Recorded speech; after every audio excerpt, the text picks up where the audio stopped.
तो मूवी की शुरू होती है और हम एक छोटे से हफ्सी लौंडे को देखते हैं। ये देखने में छोटा है लेकिन कांड बड़े बड़े करते हैं। ये छोटे बच्चे अपने हवस मिटाने के लिए अपने आस पड़ोस की सभी लड़कियों को प्रेग्नेंट कर देते हैं, खासकर अपने घर के मोम और नौकाएं तो को नहीं छोड़ते हैं। दोस्तों ये मूवी में आपको थोड़ी गलत वीडियो और गलत सीन देखने को मिल सकता है। अगर आप देखना चाहते हैं तो ठीक है, तो वीडियो को स्किप कर सकते हो। तो ये कहानी को शुरू करते हैं। दोस्तों कहानी शुरू होती है, हम एक लेडी को देखते हैं जिसका नाम एना थी। एना अपनी खेत में काम कर रही होती है। तभी एना के सामने एक आदमी दौड़ता हुआ आता है जिसका नाम पेलेन था। दरअसल पेलेन के पीछे पुलिस पड़ा हुआ था। पेलेन एना को कहता है प्लीज मुझे बचा लो, मेरे पीछे पुलिस पड़ा हुआ है। एना को पेलेन पे दया आ जाता है। वो बिना सोचे समझे अपनी कपड़ा उठाती है और होलसेलर में पेलेन को घुसा लेती है, जिसको आप लोग एना की गुफा ये बोल सकते हो। गुफा में घुसते ही एना के सामान के साथ पेलेन खेलने लगता है। उसमें पेलेन तबाही मचाने लगता है। फिर वहाँ पुलिस आती है, उसको एना साफ मना कर देती है, यहाँ पे कोई नहीं आया है। पुलिस वहाँ से चला जाता है। पुलिस के जाने के बाद एना अपनी लंगा उठाती है। पेलेन का मुंह लस करने लगता है। अब पेलेन का मुंह लस क्यों करता है तो आप लोग समझते होंगे। पेलेन की जान बचाई तो इन दोनों की गहरी दोस्ती हो जाती है। अब दोनों एक दूसरे के साथ अच्छे तरह से रहने लगते हैं। एक दिन एना और पेलेन नदी किनारे बैठा हुआ था, तभी वहाँ पे पुलिस आ जाती है। पेलेन अपनी जान बचाने के लिए नदी में कूद जाता है, लेकिन फिर भी उनको पुलिस पकड़ ही लेता है। पेलेन अपनी जान बचाने के लिए नदी में कूद जाता है। कुछ दिन न मिलने के पश्चात उनके बारे में बड़ी बड़ी अफवाहें फैलने लगती है। कोई कहता है पेलेन एक बड़ा बिजनेसमैन बन गया, वो अमेरिका में अपनी लाइफ का एंजॉय कर रहा है। तो हम देखते हैं कि एना उनकी बेटी पंडोली अपने गुजारा बतारा करने के लिए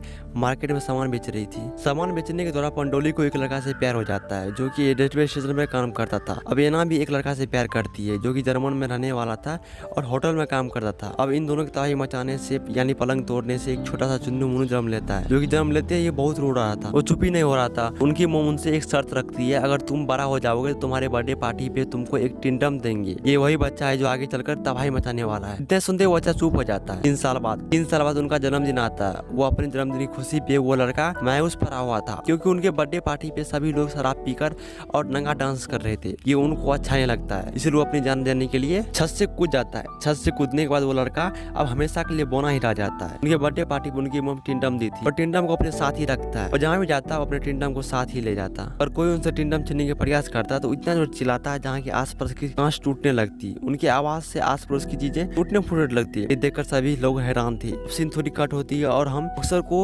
6 साल के बाद देखते हैं। टाइम तो बीत जाता है लेकिन वो लड़का ऐसा था वैसा ही रहता है। उनको डॉक्टर से दिखाया जाता है। डॉक्टर भी परेशान था, ये क्या है, ये क्या हो रहा है। अक्सर की मॉम उनके फैमिली वाले बड़ी गहरे सोच में पड़ जाते हैं, ये बेटे के साथ हो रहा है। एक दिन उनके मॉम अपने आशिक के पास खपाखप करने जाती है। अपने साथ अक्सर को भी ले जाती है। कोई एक छोटे से दुकान पे रख देते हैं और अपने आशिक के पास होटल चले जाते हैं। खूब खपाखप करते हैं, खूब मरवाते हैं। एक दिन अक्सर अपने मॉम को एक अनजान मर्द के साथ खपाखप करते हुए देख लेते हैं, लेकिन अक्सर कुछ नहीं बोलते क्योंकि वो छोटा बच्चा था, उसको समझ नहीं था यह क्या है। अब अक्सर 12 साल का हो गया। ऐसा लगता है कि अक्सर बोना है। अक्सर उनकी मॉम एक दिन मेला देखने जाते, वहाँ पे बहुत सारे बोने लोग आए हुए थे और अपनी कार्यक्रम दिखा रहे थे। उस बोने को देखकर उनके मोम को ऐसा लगता है शायद मेरा बेटा भी बोना है। कार्यक्रम खत्म होने के बाद एक टिलिस नामक बोने से अक्सर मिलता है और अक्सर अपनी परफॉर्मेंस दिखाने लगता है। कहता है मुझे भी तुम्हारे साथ यहाँ पे काम करना है। इतने में उनकी मोम वहाँ पे आ जाती है, उसको मार पीट के वहाँ से ले जाती है। दोस्तों अक्सर की जो मोम थी वो दुकानदार के पास अक्सर को छोड़ के जाती थी। उस दुकानदार को अक्सर के मोम से प्यार हो जाता है। दोनों माँ बेटे को अपने साथ लंदन जाने के लिए कहता है।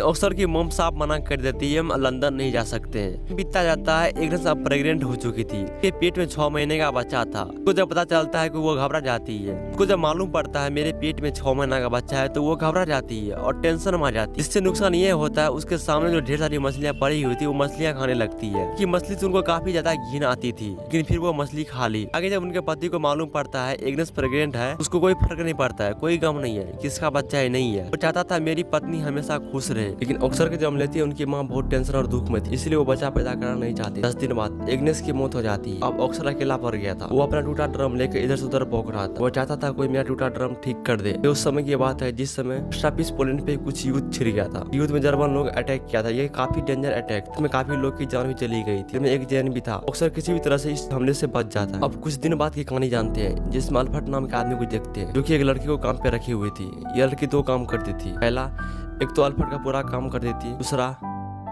दूसरे घर की सारी काम कर देती। वहीं पे अक्सर भी था। अक्सर के नजर को देखकर ऐसा लगता था कि वो उस लड़की को अक्सर को देखकर ऐसा लगता था वो लड़की से प्यार करता था, लेकिन मोरिया के नजर में वो अक्सर अच्छा सामान था। अब अल्फर्ट किसी काम से 2-4 दिन के लिए बाहर जाता है। इतने में वो अक्सर उसका फायदा उठा लेता है। एक दिन मोरिया अपने बेड पे सोई हुई थी कि तभी अक्सर चोरी छुपे मोरिया के रजाई में घुस जाता, उसके सामान और तरबूज के साथ खेलने लगता। ये सिलसिला काफी दिन तक चलती रहती है। एक दिन अक्सर को मालूम पड़ता है कि मारिया अल्फर्ट से बेपनाह प्यार करती है, तो उसका दिल टूट जाता है। लेकिन अल्फर्ट मारिया से खूब मजा लेता है ये बात सुनकर मारिया रोने लगती है। उसको चुप कराने के लिए और एक भरोसा देने के लिए वो छोटा डॉन ऑक्सर आ जाता है कि तभी गुस्सा के मारे मारिया उस ऑक्सर को पीछे पे जोर से लात मारती है। 6 महीने बाद मारिया एक छोटे नन्हे मुन्ने बच्चे को जन्म देती है। उसके घर में खुशी का माहौल था, लेकिन ऑक्सर को ये जरा सी पसंद नहीं था। अब हम एक बोनी बेबरा को देखते हैं जो कि ऑक्सर पहले उससे मिला हुआ था। वो बेबरा बोनी एक बड़े पोस्ट पे चला गया था। वो सर्कस को छोड़ के एक सरकारी नौकरी पे चला गया। उसके पास ऑक्सर जाता है, उससे अपने बारे में बताता है। उसको एक मौका मिलता है सर्कस दिखाने के लिए। उस सर्कस में एक सुंदर लड़की थी, जिस लड़की पे ऑक्सर का दिल उसका दिल चला जाता है। ऑक्सर बोना अपने लाइफ पार्टनर के साथ बहुत खुश था। उसको ऐसा लगता था कि हमको जानवर का कोई नूर मिल गया है। लेकिन कभी कहते हैं ना, आप लोग सुने होंगे,